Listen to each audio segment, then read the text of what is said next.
السلام علیکم ورحمۃ اللہ وبرکاتہ۔ امید ہے آپ خیریت سے ہوں گے۔ اچھا بھائی، سوشل میڈیا پہ بڑا آپ نے چسکا لے لیا، مزہ لیا کہ منائل ملک کی ویڈیو لیک ہو گئی۔ میں اس جاہل عوام سے یہ کہنا چاہتا ہوں، وہ کام کیوں کرتے ہو جس کام کی یا کہ جو بندہ جس کی ایک چیز وائرل ہوئی ہے جو یہ چاہتا ہے۔ دیکھیں بھائی، سیدھی سی بات ہے، میں کرتا ہوں سچی اور کھری باتیں۔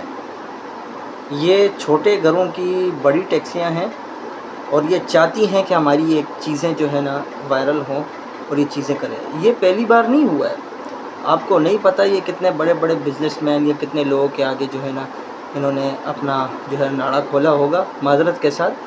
لیکن ابھی یہ جو اس نے اپنی ویڈیو وائرل کی ہے جو کہ کہہ رہی ہے کہ یہ فیک ہے، میں نے ایف آئی اے سے رابطہ کیا، یہ وہ، ایف آئی اے والے اتنے بیوقوف نہیں ہیں۔ پہلی بات تو یہ، سائبر کرائم والے اتنی بیوقوف نہیں ہیں۔ اور دوسری بات یہ ہے کہ آپ کہتی ہیں میری ویڈیو وائرل ہو گئی ہے، کسی نے ڈیپ فیک کی، اصل وجہ کچھ اور ہوتی ہے۔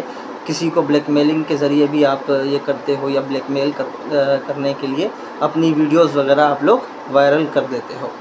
تو یہ دیکھیں، یہ پہلے سے جو ہے نا یہ پریپیئر ہوتی ہیں، ان کے گھر والوں کا ذریعہ معاشی ان کا یہی ہوتا ہے کہ کیونکہ یہ اب میں نے جیسے کہ پہلے کہا کہ چھوٹے گھروں کی بڑی ٹیکسیاں ہوتی ہیں، ان کے لیے نئی بات ہے۔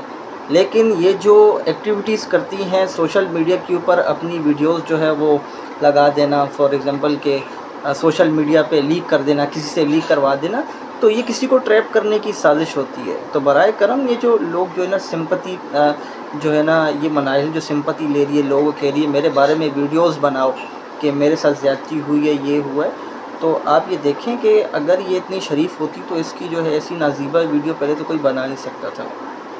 چلو، جس کے ہر انسان کی اپنی لائف ہے، اپنی ذاتی اس کے معاملات ہیں، کسی کے معاملات میں نہیں گھسنا چاہیے، لیکن یہ جو اس نے معاملہ کیا ہے یہ ضرور اس لڑکے کو پھنسانے کے لیے کیا ہے یا اس سے کچھ نہ کچھ بٹورنے کے لیے کیا ہے۔